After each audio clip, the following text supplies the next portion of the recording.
Hello and good vibes. I'm Angelina, and this is your Good Morning Minute. Some betrayals happen from a distance, others happen at the table. They come through people who knew your story, shared your space, received your kindness, and had access to your heart. Jesus understood this kind of betrayal.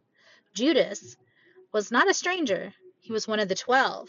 He traveled with Jesus, witnessed miracles, heard his teachings, and sat at the table with him. Jesus even washed Judas's feet while knowing a betrayal was coming. What does that mean? Jesus approved of what Judas was about to do? No, friends.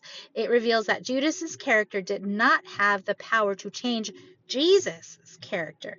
Jesus remained faithful even when Judas chose betrayal. But notice this, Jesus did not pretend the betrayal was not happening. He named it. Yes, he did.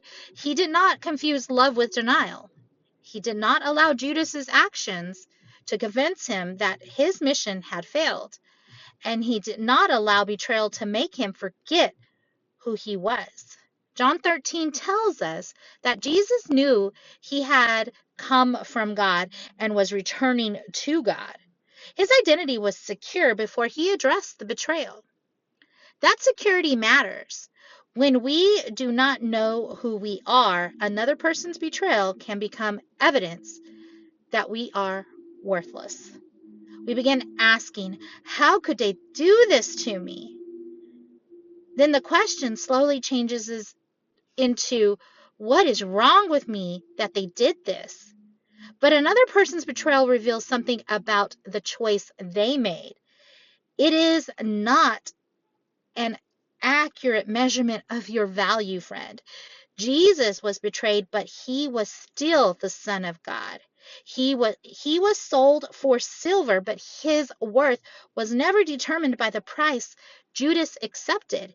He was abandoned by people he loved, but he was not abandoned by his purpose. You may have loved someone who mishandled your trust. You may have welcomed someone who used your vulnerability against you. You may have accepted grace to someone who interpreted your kindness as permission to continue causing harm. Their actions may require you to grieve, establish boundaries, seek accountability, or end their access to certain areas of your life. But what they did does not get to tell you who you are. And their betrayal does not mean that your love was wasted. It may mean that your love was given to someone who did not have the maturity, integrity, or willingness to steward it well. So here's the perspective shift for today. Someone else's betrayal can wound my heart, but it does not have the authority to define my worth. So here's what I want you to think about today, friends. Have you been measuring your value by the way someone mishandled you? What would it mean to separate their decision from your identity? Let me pray for you. Jesus, you understand the pain of being betrayed by someone close. Meet us in the wounds left by people we trusted. Help us grieve honestly, recognize what the betrayal revealed, and establish wise boundaries. Remind us that another person's lack of integrity cannot reduce the value you place within us. In Jesus' mighty name, amen.